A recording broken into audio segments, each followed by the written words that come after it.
દુનિયાની તમામ સંપદા લઈ અને નીકળી જાઓ, બધું મળે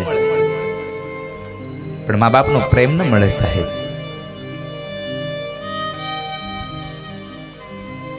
યુવાન મિત્રોને પણ મારી પ્રાર્થના છે સાહેબ, 3 વર્ષથી આવનારી પત્નીના મોહમાં પડી અને 25 વર્ષના મા બાપનો પ્રેમ ક્યારેય જિંદગીમાં ભૂલી જતા નહીં તમે. આ દુનિયામાં એક વાત યાદ રાખજો સાહેબ, આ દુનિયાનો તમામ વ્યક્તિ તમને છોડી શકે, તમને તમારાથી મોઢું ફેરવી શકે, પણ એકમાત્ર જન્મ દેનારી માં એવું પાત્ર છે ને કે દીકરો ગમે તેટલો કપાતર થાય છતાં પણ માં એનાથી મોઢું ન ફેરવી શકે સાહેબ, કારણ એ જનેતા છે. તમે જોજો જ્યારે પતિ પત્ની બે એના દીકરાને લઈ અને લગ્નમાં જાય ને, એટલે પતિ બેઠો હોય સરસ મજાનું સૂટ પહેરી અને બધા મહેમાનની હારે,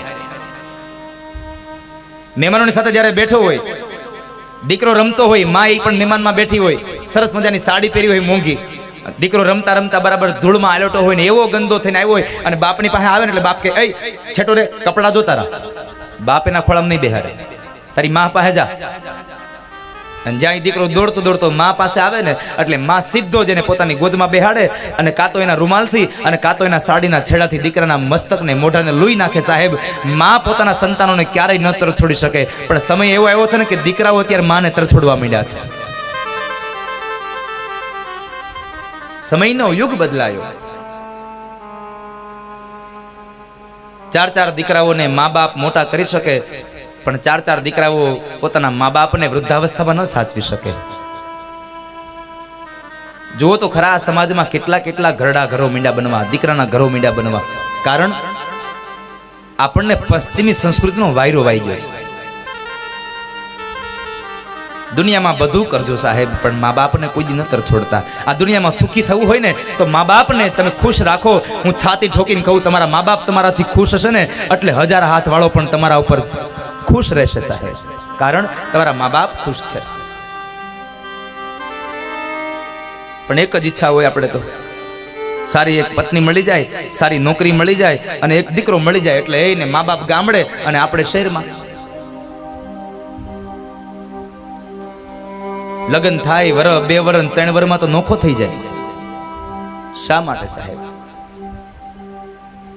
એવી રીતે શું હતું સાહેબ કે તમારે નોખું થઈ જવું પડ્યું?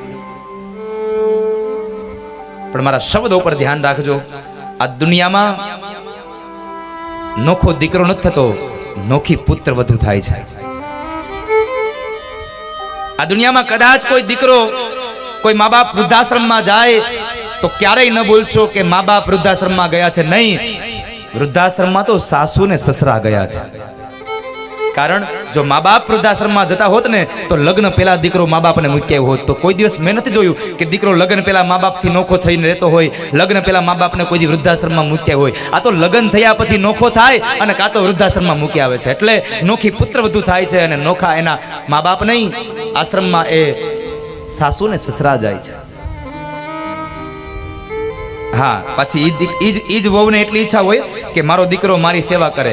મારી અત્યારની તમામ યુવાન બહેનોને પ્રાર્થના છે કે તમને જો એમ થતું હોય કે મારો દીકરો અને મારી દીકરાની વહુ અમારી વૃદ્ધાવસ્થામાં અમારી હારે રહે, અમે એની સાથે રહેતા હોય, અમારી સેવા કરે, તો એક વાતને ચોક્કસપણે યાદ રાખજો, તમારો પતિ પણ કોઈકનો દીકરો છે, એને એના મા બાપ ભેગો રહેવા દેજો, તો જ તમારા દીકરા તમારા ભેગા રહેશે. કારણ તમારો પતિ પણ કોઈકનો દીકરો છે. સંતાનથી સેવા ચહો, સંતાન છો સેવા કરો. એક વાતને કોઈ દી ન ભૂલતા, જેવું કરો એવું ભરો, આ ભાવના કદી ભૂલશો નહીં. કોઈ દી ન ભૂલવી સાહેબ. મા બાપને રાજી રાખજો.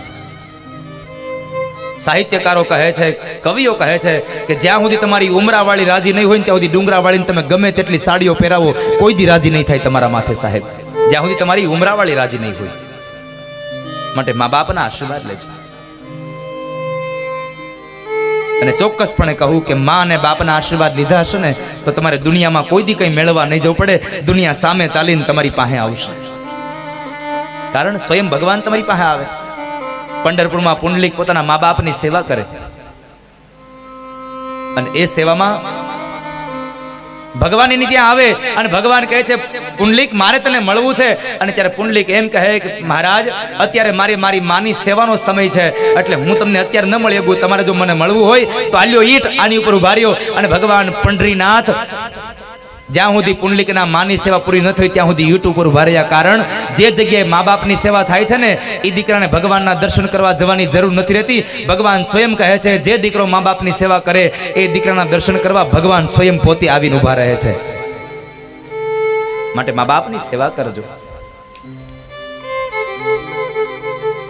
આ દુનિયામાં બધું ભૂલી જાજો, પણ જેણે આપણને પાલન પોષણ કરી, જેને જન્મ આપ્યો છે, મોટા કર્યા છે, એ મા બાપને કદી ન ભૂલશો. પણ પૈસો કમાતો થઈ જાય ને એટલે મા બાપ પછી ભૂલાઈ જાય છે.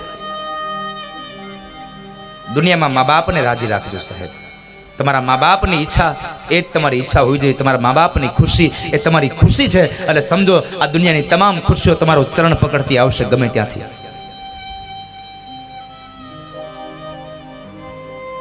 મારો પુનિત મહારાજ લખે છે,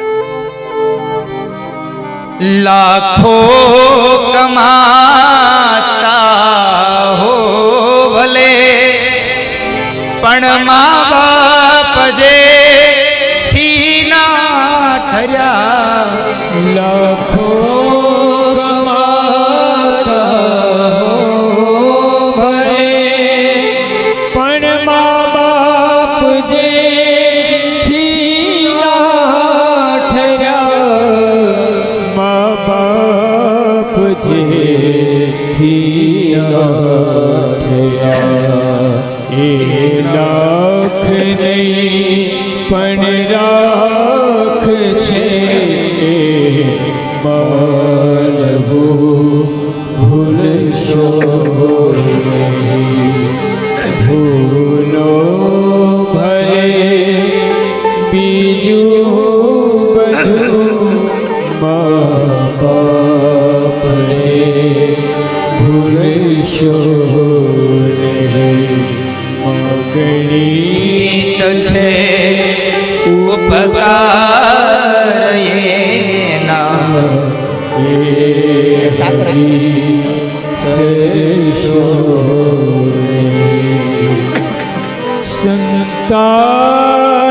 સંતાનથી સેવા ચાહો.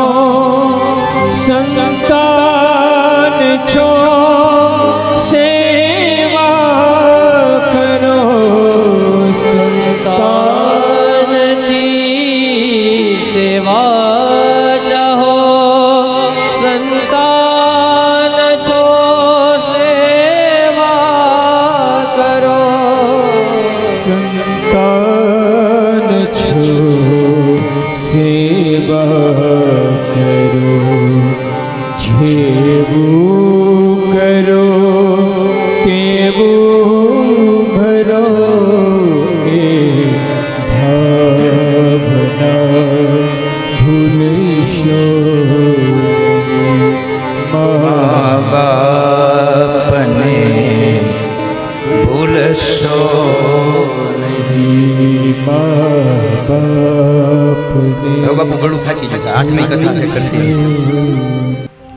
ધન કમાતો થઈ જાય એટલે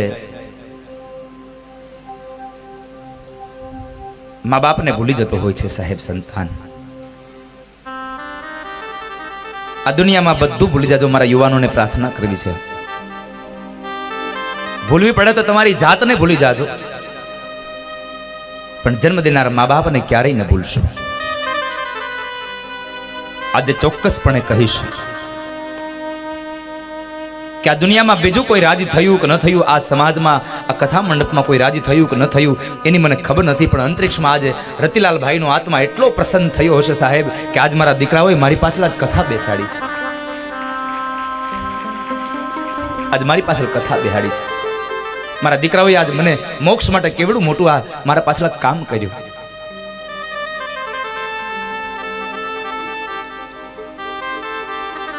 આજે એક માની પણ છાતી ગજગજ ફૂલતી હશે કે મારા દીકરાઓએ એના બાપની પાછળ કેટલી કમાણી કરી.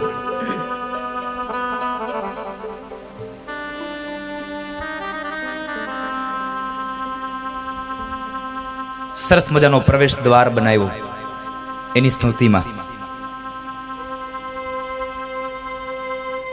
પૈસો તો ઘણો હોય સાહેબ, પણ પૈસાને વાપરતા આવડે ને ત્યારે યોગ્ય સમયે જાય સાહેબ. એ પૈસો યોગ્ય ફળ આપે. જ્યારે કારણ કે તમે કોઈ દીકરાને પૂછજો, જ્યારે એના બાપની છત્ર છાયા ગુમાવી હોય, બાપની છત્ર છાયા જ્યારે ગુમાવી હોય ને, ત્યારે દીકરાને પૂછજો કે શું બાપ હોય છે. બાપ શું? એ બાપ વગરના દીકરાને પૂછશો ને તો ખબર પડશે કે બાપની શું કિંમત હોય. તમે તડકામાં બેઠા હોય અને માથે છત્રીનો છાંયો હોય, પણ થોડીક વાર માટે છત્રીનો છાંયો લઈ લ્યો ને ત્યારે સમજાય કે આ છત્રીનો છાંયો શું છે. એમ જ્યારે આ જીવનમાં બાપ વયો જાય ને ત્યારે સમજાય કે બાપની શું કિંમત હોય સાહેબ.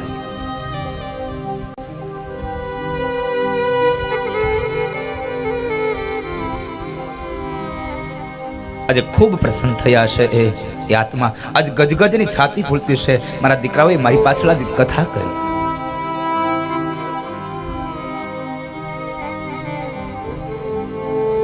નહીં તો વેકેશન પડે ને પૈસા હોય ને એટલે એને ઠંડા પ્રદેશોમાં માણસ ફરવા વયો જાય.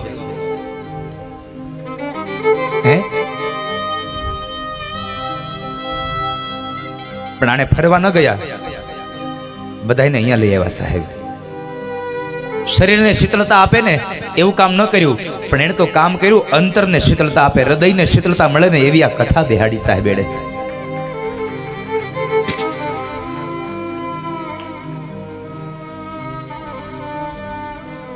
આ દુનિયામાં બધું મળે છે, પણ એક મા બાપનો પ્રેમ દુનિયામાં ક્યાંય નથી મળતો સાહેબ. દુનિયામાં બધું મળે છે, પણ મા બાપનો પ્રેમ ન મળે ક્યાંય. એટલે તો કહેવું પડે, બીજા બધા મળજો પણ માં કોઈની મરશો. માં કોઈની માં ન મરશો. દુનિયાની તમામ સંપદા લઈ અને નીકળી જાઓ, બધું મળે, પણ મા બાપનો પ્રેમ ન મળે સાહેબ.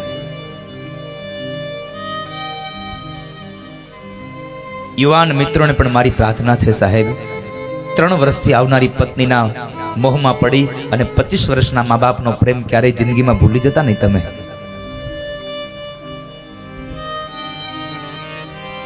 મા બાપ છે, કદાચ જૂની રૂઢીના હોય તો કદાચ બોલે ન, સાંભળી લેવાનું સાહેબ. પણ સાથે સાથે મારે આજે વડીલોને પણ પ્રાર્થના કરવી છે કે હે વડીલો, સમયના અંદાજે, સમયને અનુરૂપ તમે પણ થોડીક સમયની સાથે ચાલતા શીખજો. કારણ અત્યારના યુવાનો છે, કદાચ એ સમયમાં ચાલતા હોય તો એ સમયમાં તમે એને રોકટોક ન કરશો, બહુ એને એની જિંદગી જીવવા દેજો બાપ.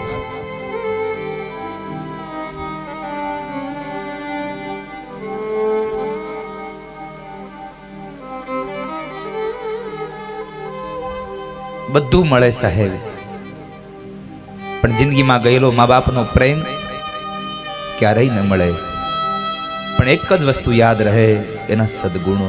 જાનાર તો જતા રહ્યા, સદગુણ એના સાંભળે સાહેબ. 2 કામ હારા થઈ ગયા હોય ને આપણા હાથથી, આખી દુનિયા આપણને યાદ કરતી રહે કે આણે કેટલા સરસ કામો કર્યા છે.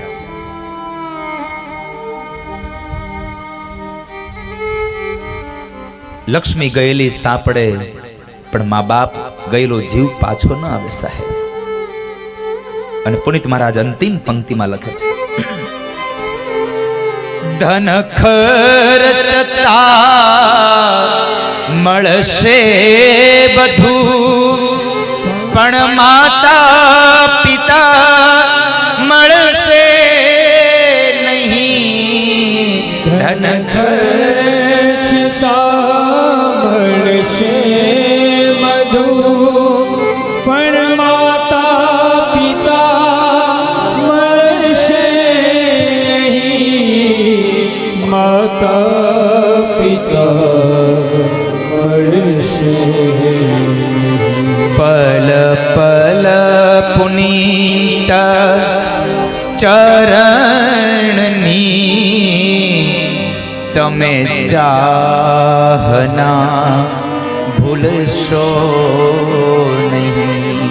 પલ પલ પુનીત ચરણની તમે ચાહના ભૂલશો નહીં. મા બાપને ભૂલશો નહીં.